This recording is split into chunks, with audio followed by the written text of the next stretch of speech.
প্রশাসন বিশেষ করে অন্তর্বর্তীকালীন সরকারকে বিনয়ের সাথে বলতে চাই, 72 ঘন্টার ভেতরে যদি আমার ভাইয়ের সে খুনিদেরকে যদি দৃষ্টান্তমূলক বের করতে যদি না পারেন, সারা বাংলাদেশ অটল করা হবে। আসসালামু আলাইকুম ওয়া রাহমাতুল্লাহ। ইহুদির দালালেরা হুঁশিয়ার সাবধান, হুঁশিয়ার সাবধান, ইহুদির দালালেরা ভাই শহীদ কেন? প্রশাসনের জবাব চাই, প্রশাসনের জবাব চাই, আমার ভাই শহীদ কেন? এই পর্যায়ে বক্তব্য রাখবেন তরুণ ইসলামিক আলোচক মৌলানা গোলাম রব্বানী কাসেমি। এই পর্যায়ে বক্তব্য রাখবেন মৌলানা গোলাম রব্বানী কাসেমি।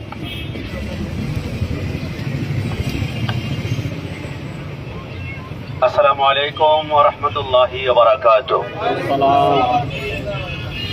খুব বেশি বক্তব্য দেওয়ার আসলে আবেগ অনুভূতি কোনোটাই আমাদের নাই, কারণ আমরা 2 দিন আগে শান্তি দেখেছি, আজকে আমাদের সামনে রক্ত টকবক করে জমিনের মধ্যে বিচলিত হচ্ছে।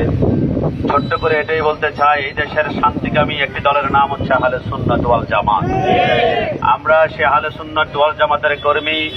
আপনাদের সকলের পরিচিত সেনানেতা রইসুদ্দিন ভাইকে খুন করা হয়েছে। কি কারণে করা হয়েছে? 26শে এপ্রিল তিনি ঢাকার জমিনে, গাজীপুরের জমিন থেকে অসংখ্য আশিক রসুল গিয়ে তিনি ঢাকাতে পাড়ি জমিয়েছিলেন। তার বিরুদ্ধে অপবাদ দেওয়া হয়েছে এবং মব সৃষ্টি করে তাকে খুন করা হয়েছে। কারা করেছে এটা আমাদের কাছে আর অপরিচিত হওয়ার কিছু নাই, সবকিছু আমাদের কাছে প্রকাশ হয়ে রয়েছে।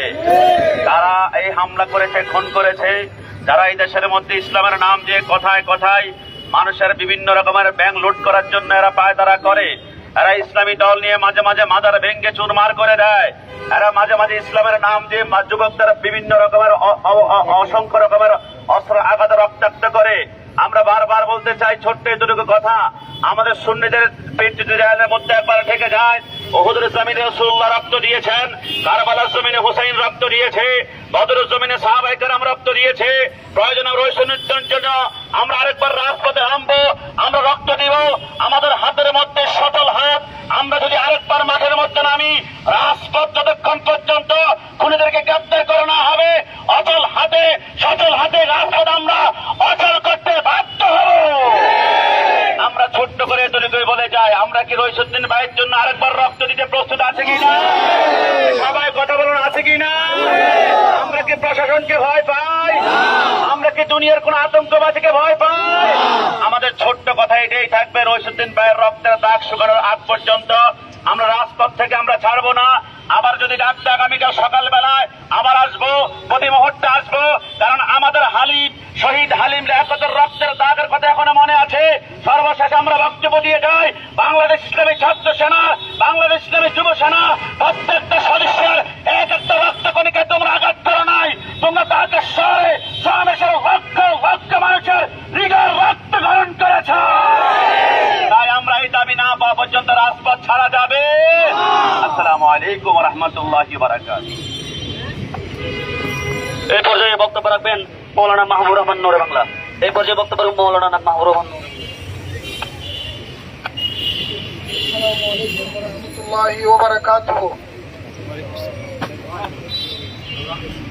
আসসালামু আলাইকুম ওয়া রাহমাতুল্লাহি ওয়া বারাকাতুহু।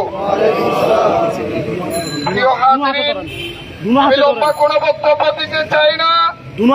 আপনারা জানেন আমরা বাংলাদেশ ইসলামী ছাত্র সেনা কেন আজকে চট্টগ্রামের প্রেস ক্লাবের সামনে হাজির হয়েছে। আমাদের দাবি একটাই, সুশৃঙ্খল ভাবে আগামী গত 26 তারিখে যে সমাবেশ হয়েছিল, সারা পৃথিবী দেখেছে সুশৃঙ্খল সমাবেশের সুফল দেখে যে সমস্ত ইহুদি নাসারার দালাল সহ্য করতে পারে নাই।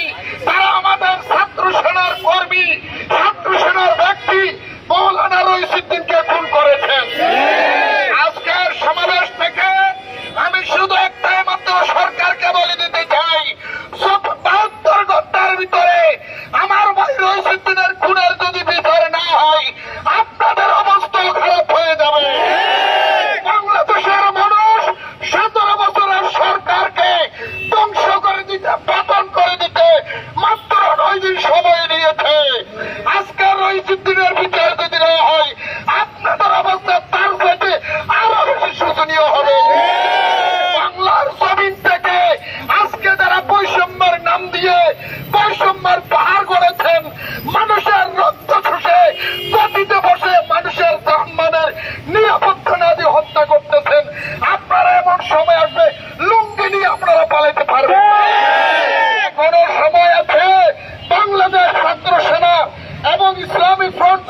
দিলাম 72 ঘন্টার ভিতরে আমার ভাই রহিমউদ্দিনের খুনের যদি বদলা না হয় বাংলার জমিন আরেকটা কারবালা হবে।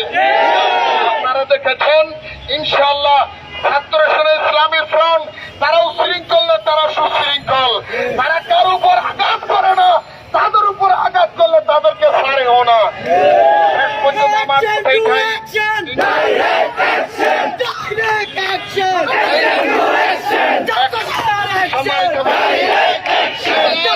আমাদের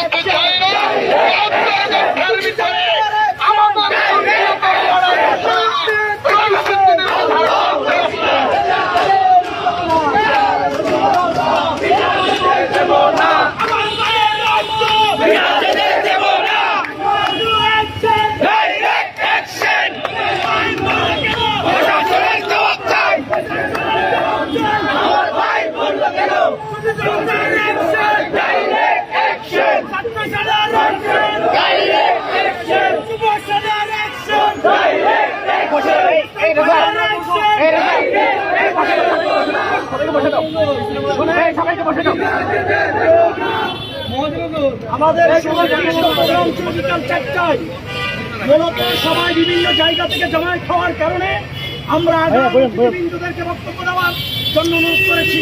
কিছুক্ষণের মধ্যে আমাদের মূল প্রোগ্রাম পরিপূর্ণভাবে শুরু হবে।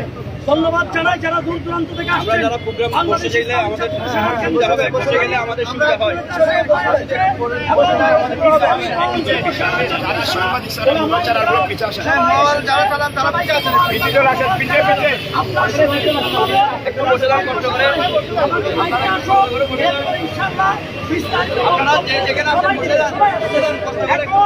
আমাদের সামনে একাত্মতা পোষণ করবে, বক্তব্য রাখবে জননেতা আল্লামা সৈয়দ আবু নসর তাইমি।